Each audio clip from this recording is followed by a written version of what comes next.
Anfusakum, peliharalah diri kamu sendiri. Jadi kita kena jaga. Wa ahlikum, dan peliharalah keluarga kamu, isteri kita, anak-anak kita, cucu-cucu kita, orang yang berada di bawah tanggungan kita, naran, daripada siksaan api neraka Allah Subhanahu wa ta'ala. Anak merupakan amanah Allah kepada kita. Anak-anak kita ramai malam ni, alhamdulillah. Jadi celah-celah ramai-ramai ni bagi mereka yang beragama Islam, saya Allah Ta'ala bagi mata dia nampak. Allah Ta'ala bagi mata kat saya nampak ada di antara anak-anak kita perempuan yang sudah akil baligh masih lagi tak bertudung kepala.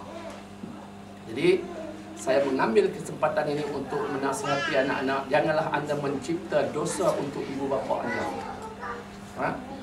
Sian, mak kita mengandung kita selama 9 bulan lebih,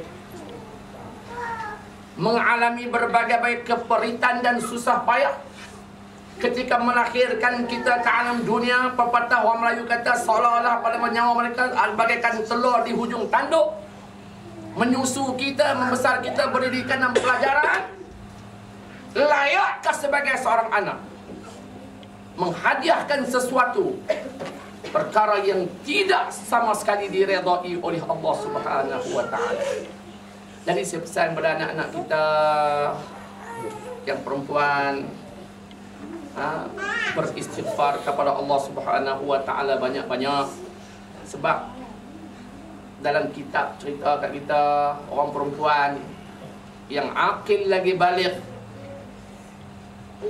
mendedahkan sehelai rambut saja, sehelai rambut saja kepada lelaki yang ajnabi, maka di akhirat kelak mereka akan digantung kaki di atas, kepala di bawah, sedangkan seluruh tubuh badan mereka akan disambar oleh bakaran api neraka Allah Subhanahu wa ta'ala. Itu baru selai rambut.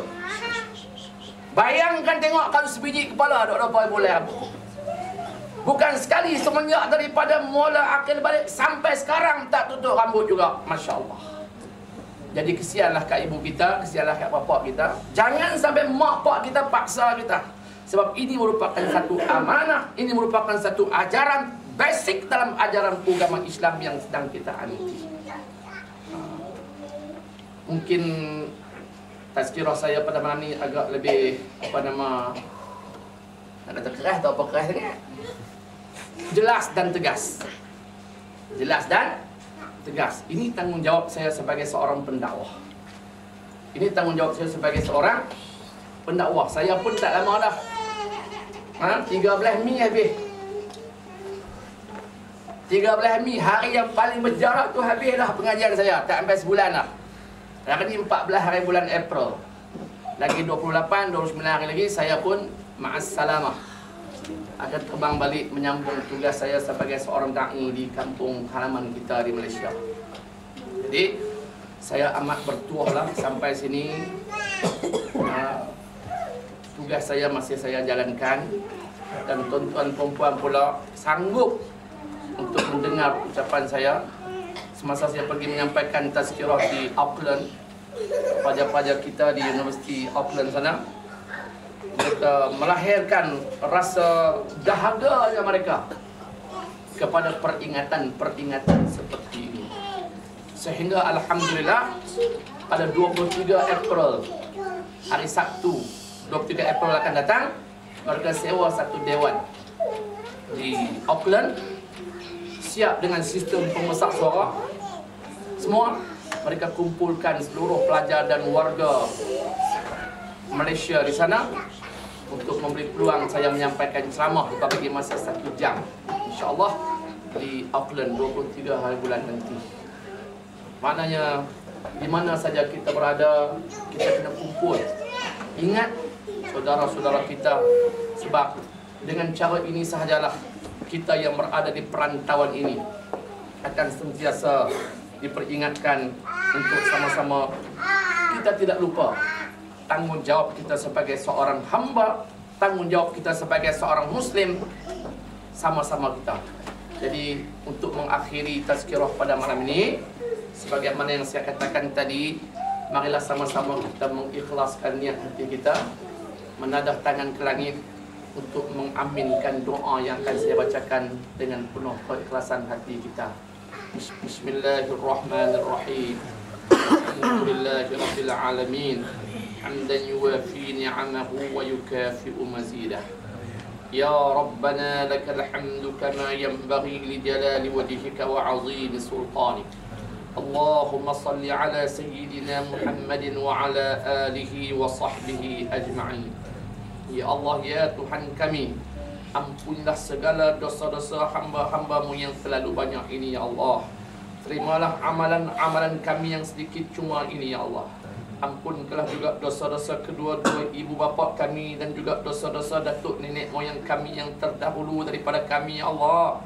Jadikanlah kubur-kubur mereka semua sebagai taman-taman daripada taman-taman syurga-Mu.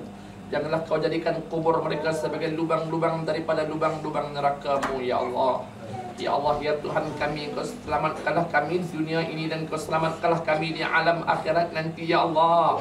Ya Allah, ya Tuhan kami, Kau selamatkanlah anak-anak kami ya Allah.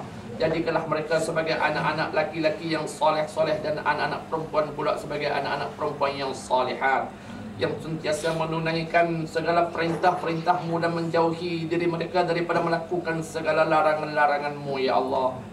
Ya Allah, ya Tuhan kami, Engkau jalinkanlah perasaan kasih sayang dan persaudaraan Islam yang kukuh di antara sesama kami. Jauhkanlah kami daripada bercakar-cakaran, berkelahi antara satu dengan yang lain ya Allah.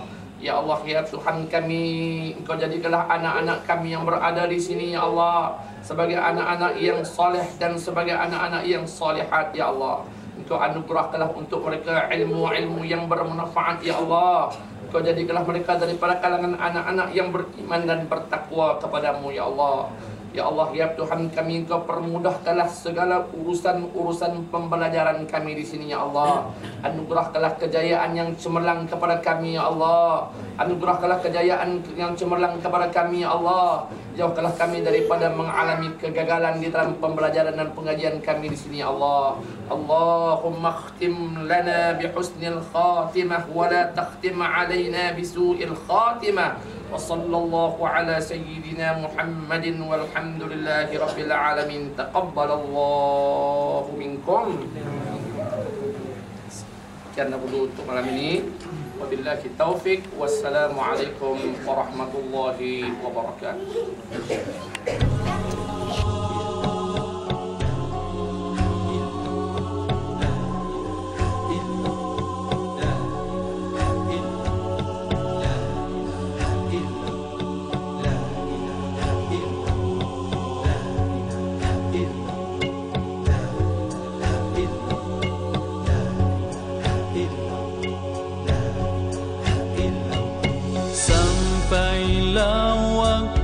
Ajal kan datang, malaikat maut segera menjelang.